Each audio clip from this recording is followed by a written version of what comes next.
Ayan mga parts, ano, medyo maulang araw dito sa aming lugar, ano. Ayan, oh, wala naman daw pong bagyo, pero sabi ng ano, abagat daw. So ayan, andito po tayo sa ating shop, ano. Maraming salamat po sa inyong patuloy na panonood. At kung napadaan ka lang dito sa aking YouTube channel, mag-subscribe ka na para lagi kang updated sa mga bago po mga upload na video. Ayan, marami po akong ina-upload na video, yung mga nasisirang mga kasangkapan po natin sa bahay. Ibinabahagi ko po yung mga nagiging problema para po makakuha po kayo ng idea sa pagre-repair ng mga gamit po natin sa bahay. So okay mga parts, simulan na po natin ngayon. Meron po tayong isang mini pan na tanggap, ano, na gagawin. So ayan, oh, ang problema po nito, ayaw pong umandar, ano, itong mini pan na to. So bago natin ito i-plug in, so gamitan po muna natin ng tester, ano. So okay. So ayan mga parts, ano, buksan po natin ilaw para medyo maliwanag na konti, ano. Yun, liwanag. Gamit po tayo ng tester.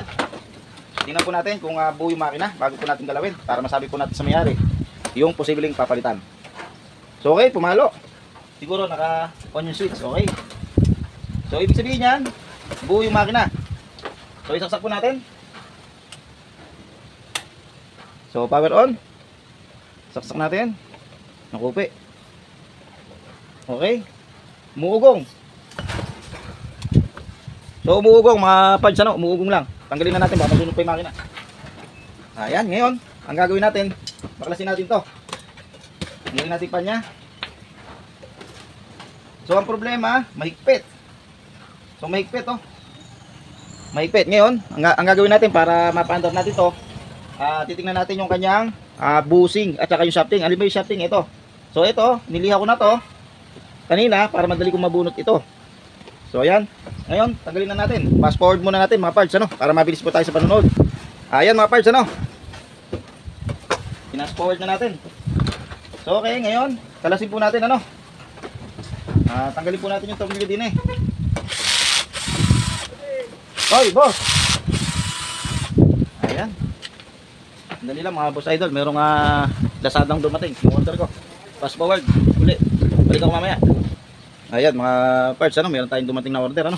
So mamaya na natin ito bubuksan. So paliwanag natin yung ating ginagawa, ano. Nabaklasan natin. Ang gawin natin, tanggalin natin to.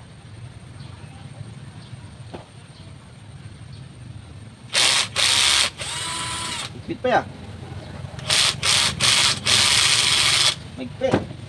Kung magpuwersa, huwag natin lakasan. Okay.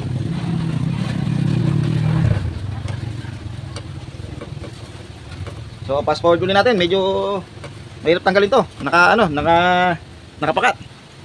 So ayan, natanggal ko na mga parts, ano. So pinas forward ko kasi nakapakat. Kapansin-pansin niyo po, oh. So ang gawin po natin, nasa po natin ng basahan, ano. Saka gamit po tayo ng liha. Lihahin po natin to, mga parts. Yung lihang 1000 po gagamitin nyo, ha. Yung lihang 1000. So tingnan po natin dito sa rotor niya kung may sayad. So wala naman, ano, wala namang gahi itong rotor na to. Kasi kung may sayad itong rotor na to, ibig sabihin niyan, kalug na tong ano natin, maluwag na tong bushing na to. Kalug na siya kaya sumasayad dito sa ating stator. So wala pa naman siya sayad kaya pwede pa tong makuha sa liha. Lihahin po natin ng pino, no? Ayan, liha lang ng pino.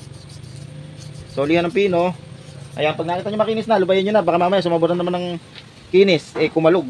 So ayan, makinis na. So ang gawin natin, pati itong loob lilihahin nyo, ano. So lilihahin nyo po yung pati loob na yan.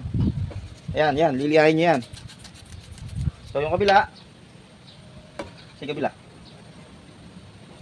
where's yun. Pati rin kabila, oh, mga parts, lilihahin nyo rin, oh. Yan. So pag nalihan nyo na, punasan nyo ng basahan. Punasan nyo ng basahan, sundutin nyo ng basahan, ano, yung loob nya. Ayan. So ayan, para malinis, ano. So para malinis yung kanyang loob. Ayan, linis na to.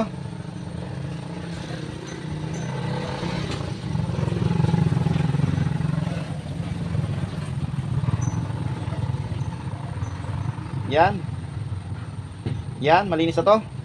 So ang gawin nyo, pag ayaw nyo linisan, langisan nyo to. Ayan, buhusan nyo lang siya ng langis. Yan. Huwag naman yung sobrang dami, mga parts. Saka ito. Yan. So, gawin nyo. Pagkayari, ibalik nyo na sa dati, ano?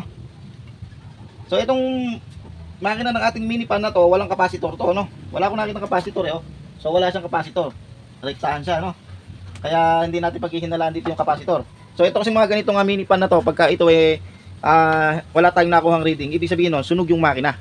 Kaya kanina, tinester ko, no? Nakita naman natin, meron tayong nakukuhang reading. So, hindi sunog yung makina niya. Ibalik na po natin to. Yun. Kapasin-pasin nyo po, maluwag na, oh. Balik natin to.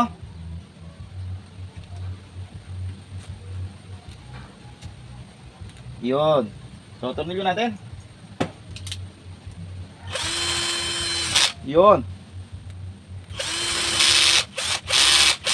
So, gamit tayo ng screw na mano-mano kasi baka sumobra ng higpit, masira itong mga plastic na to. Yung thread ng plastic, lalo pa madisgrasya, no? Kasi pag nasira yung thread niyan, bubuga na yan at mawawala na sa align yung ating shafting at bushing.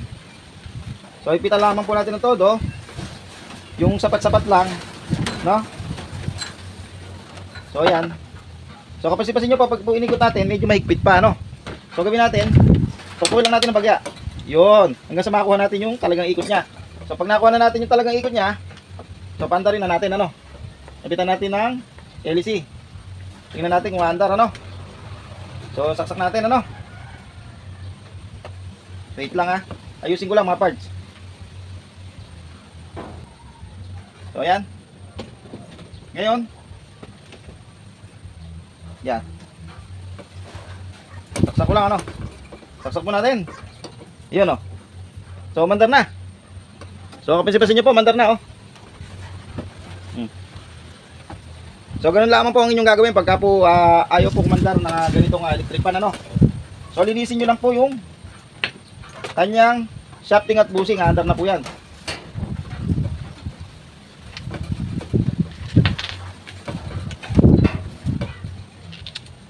So, paano, hanggang sa muli. Maraming salamat po mga parts, ano. At nakapag-upload na naman po tayo ng video. Ayan. At meron na naman po tayong naibahagi sa ating mga kaibigan. Ika nga. So, ayan. Thank you very much ulit. God bless you all.